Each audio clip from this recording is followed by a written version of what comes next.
At the end of July, as many people saw, the Spanish enclave of Ceuta was hit with a severe migrant crisis. The majority of the 70,000 migrants invaded in less than a span of 24 hours, with most crossing from Morocco. Independent journalist Nick Shirley traveled to Ceuta to report on the crisis himself, and during that trip, he was chased and threatened by a man with a knife. Watch. ¿Qué hizo? Look, he's got the rocks now. He's throwing rocks. Oh, they're throwing rocks.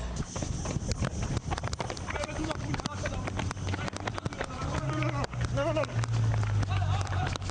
Look, now we're getting chased. He has a knife. He has a knife. He's got a knife. He's got a knife.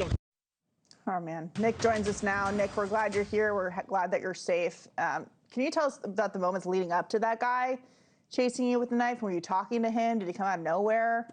I mean, yeah, so all day I've been reporting on what was going on and making a video about what was happening in Ceuta.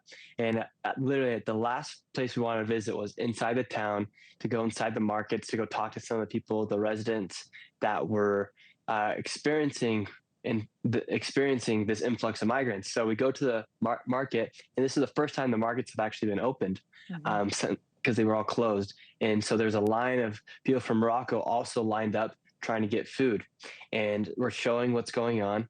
And all of a sudden this guy starts yelling.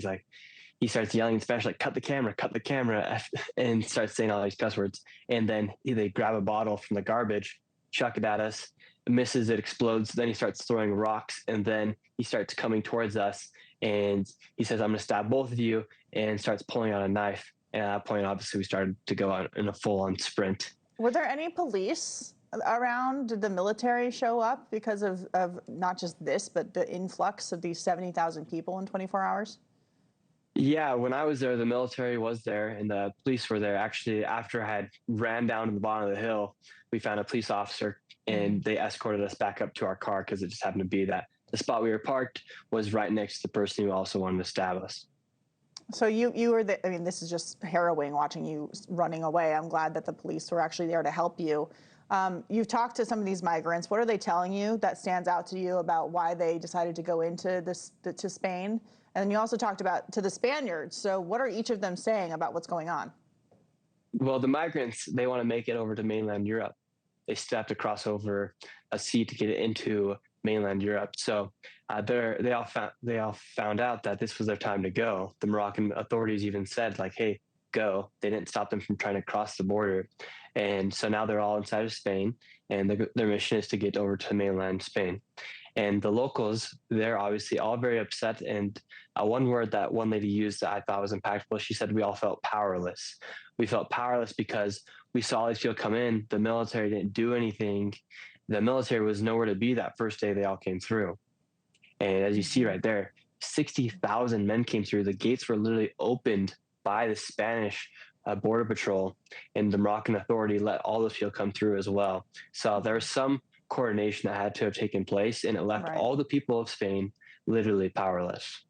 So when you were there talking to these migrants, what kind of people are you talking to? You just mentioned that they were men coming over. That's what the video shows.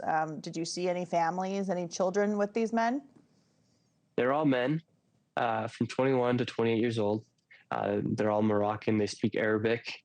None of them really spoke Spanish nor English. There was a lot of kids that also came over from the Moroccan border. And in a section of my video, you'll see there are thousands of kids stranded. There's kids underneath cars trying to get shade because there's no water or no food for these people. So one thing these politicians don't realize when they open up these borders is it's actually one of the most inhumane things that any politician can do, because it incentivizes kids and children and women to come across the border, and then they get put into trafficking networks where they get raped, kidnapped, and their parents and those kids will never see normality ever again. Yeah, no, I've always said open borders are inhumane borders, whether it's the southern border of the United States or what we're seeing in your reporting. Nick Shirley, glad you're okay. Very grateful you're here to join us, and looking forward to your future reporting. It's always amazing. Thank you very much for being here. Thank you. Great to see you. Thank you for watching. Subscribe below and download our NewsNation app right now on your phone, and you will get fact-based, unbiased news for all Americans.